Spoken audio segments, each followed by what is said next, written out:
श्री स्वामी समर्थ. मी शर्मिला. माझ्या या यूट्यूब चॅनलमध्ये माझ्या सगळ्या गोड यूट्यूब फॅमिलीचं पुन्हा एकदा नव्याने स्वागत करते. तुमच्या मनातील सगळ्या चांगल्या इच्छा स्वामी महाराज पूर्ण करोत हीच स्वामी महाराजांच्या चरणी प्रार्थना करते आणि आपल्या याच्या नवीन व्हिडिओला सुरुवात करते. चंद्रभागेच्या तीरी उभा पंढरी, तो पहा विटेवरी. बोला विठ्ठल विठ्ठल जय हरी, बोला विठ्ठल विठ्ठल जय हरी. महाराष्ट्राला संतांची भूमी समजली जाते. महाराष्ट्रातील लोकांच्या हृदयात स्थान असणारे अवघ्या महाराष्ट्राचे दैवत म्हणजे पंढरपूरचा विठोबा. मराठी वर्षाच्या आषाढ महिन्यात शुद्ध पक्षात जी एकादशी येते तिला आषाढी एकादशी किंवा देवशयनी एकादशी असे म्हणतात. याच एकादशीला महाएकादशी असे देखील म्हटले जाते.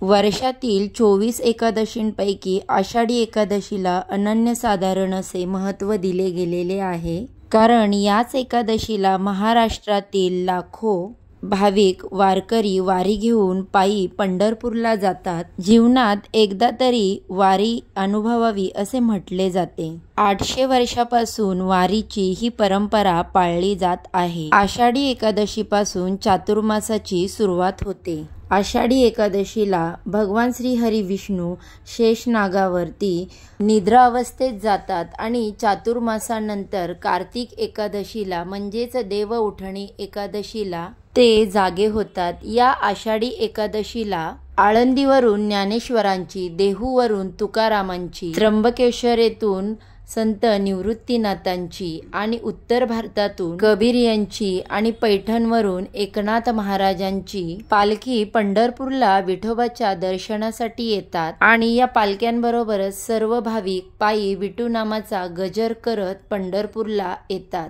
आणि ते एकादशीच्या दिवशी पहाटे उठून चंद्रभागेच्या तीरी स्नान करतात आणि यानंतर तुळस वाहून विष्णूंची पूजा करतात आणि दर्शन घेतात. विठेवर उभ्या असलेल्या विठ्ठलाचे ते दर्शन घेतात. तसेच या दिवशी सर्व भाविक उपवास करतात. आपल्या शेतात पेरणी करून हे शेतकरी बांधव वारीला निघतात.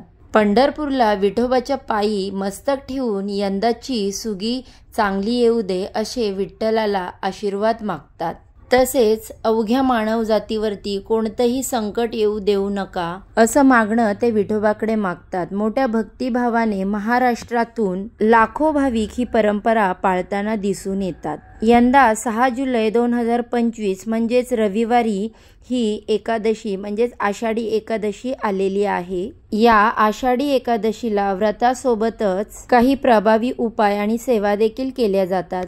आज या व्हिडिओमध्ये मी असाच एक अतिशय प्रभावशाली उपाय तुमच्यासोबत शेअर करणार आहे. रविवारी आषाढी एकादशीला तुम्ही उपवास नाही केला तरी देखील चालेल, पण कोणालाही माहीत न होता तुळशीची 2 पानं या ठिकाणी तुम्हाला ठेवायची आहेत. घरातील आर्थिक संकट दूर होईल, तसेच 7 पिढ्यांचे दारिद्र्य नष्ट होईल, गरिबी संपेल, घरात अखंड लक्ष्मी वास करेल, घरामध्ये चहूबाजूंनी पैसा येईल. तर अशी ही तुळशीची 2 पाने कुठे ठेवायची आहेत याबद्दलची संपूर्ण माहिती जाणून घ्यायची असेल तर व्हिडिओ स्किप न करता शेवटपर्यंत नक्की बघा.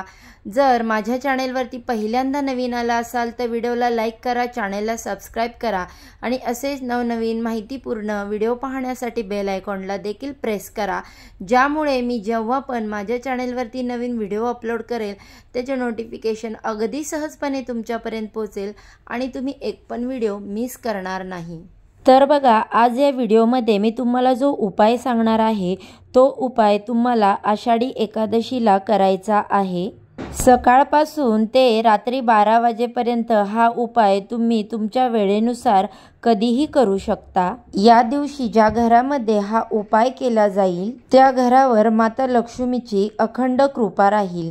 या दिवशी तुळशीची संबंधित उपाय करायला खूप महत्त्व दिलं जातं. धार्मिकदृष्ट्या तुळशीला भगवान श्रीहरी विष्णूंची प्रिय मानली जाते. म्हणजेच तुळशीला आपण विष्णुप्रिय असं देखील म्हणतो. आणि तुळस हे लक्ष्मीचं रूप मानलं जातं आणि म्हणूनच त्या दिवशी तुळस बद्दलचे उपाय करणे अत्यंत शुभ मानले जाते. या दिवशी तुळशी संबंधित काही उपाय केल्यामुळे घरामध्ये सुख आणि समृद्धी येत असते. तसेच घरातील नकारात्मक ऊर्जा ही दूर होते आणि सकारात्मक ऊर्जा ही निर्माण होत असते. तसेच घरामध्ये तुळशी संबंधित हा उपाय केल्यामुळे घरामध्ये जो काही वास्तुदोष असेल तो देखील दूर होतो. जर तुम्हाला घरामध्ये सतत पैशाच्या आर्थिक अडचणी येत असतील, तुमच्या कष्टाला मेहनतीला म्हणावं असं फळ मिळत नसेल, यामुळे तुमच्याकडे हवा तसा पैसा येत नसेल किंवा पैसा येतो पण तो तुमच्याजवळ टिकत नाही, कोणत्या ना कोणत्या मार्गाने आलेला पैसा घरातून बाहेर जातो किंवा तुमचा एखादा उद्योग व्यवसाय आहे त्याच्यामध्ये वृद्धी होत असेल, तुम्ही नोकरी करत असाल परंतु त्या नोकरीमध्ये तुम्हाला हवा तसा पैसा मिळत नसेल किंवा भरपूर असं तुमच्या डोक्यावर कर्ज निर्माण झालेलं आहे, तर यासारख्या आर्थिक समस्या दूर होण्यासाठी आषाढी एकादशीच्या दिवशी तुम्हाला हा तुळशीच्या पानांचा उपाय करायचा आहे. बघा, आषाढी एकादशीच्या दिवशी तुळशीच्या पानांचा उपाय करण्यासाठी तुम्हाला जी तुळशीची पानं लागणार आहेत ती तुम्ही आदल्या दिवशीच तोडून ठेवायची आहेत.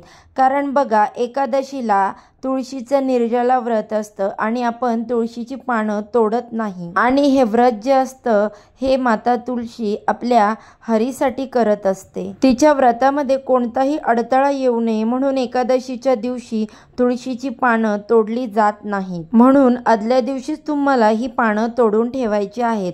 जर तुम्हाला लक्षात राहिलं नाही तर तुम्ही तुळशीच्या खाली जी गळून पडलेली पानं असतात ती देखील हा उपाय करण्यासाठी वापरू शकता. आषाढी एकादशीला हा उपाय करण्यासाठी तुम्हाला सकाळी लवकर उठायचं आहे. अगदी ब्रह्ममुहूर्तावरती उठलात तर अतिशय उत्तम. आणि बघा, त्या दिवशी अंघोळीच्या पाण्यामध्ये तुम्हाला चिमूटभर हळद घालायची आहे आणि या हळदीच्या पाण्याने स्नान करायचं आहे. तसेच स्नान करून झाल्यानंतर तुम्हाला स्वच्छ कपडे परिधान करायचे आहेत. शक्य असेल तर तुम्हाला पिवळ्या रंगाचे जे कपडे आहेत ते परिधान करायचे आहेत, परंतु चुकूनही काळ्या रंगाचे कपडे या दिवशी परिधान करू नका. यानंतर एक कलश भरून शुद्ध पाणी घ्यायचं आहे. त्या पाण्यामध्ये गाईचं कच्चं दूध टाकायचं आहे. त्यानंतर त्याच्यामध्ये 2 तुळशीपत्र टाकायची आहेत. यानंतर तुम्हाला तुमच्या देवघरासमोर जायचं आहे. एक आसन बसायला घ्यायचं आहे. त्यानंतर दिवा प्रज्वलित करायचा. त्यानंतर तुम्हाला एक ताम्हण घ्यायचं आहे. त्या ताम्हणामध्ये भगवान श्रीहरी विष्णूंची मूर्ती घ्यायची आहे. जर भगवान श्रीहरी विष्णूंची मूर्ती नसेल तर तुम्ही बाळकृष्णांची मूर्ती घेऊ शकता.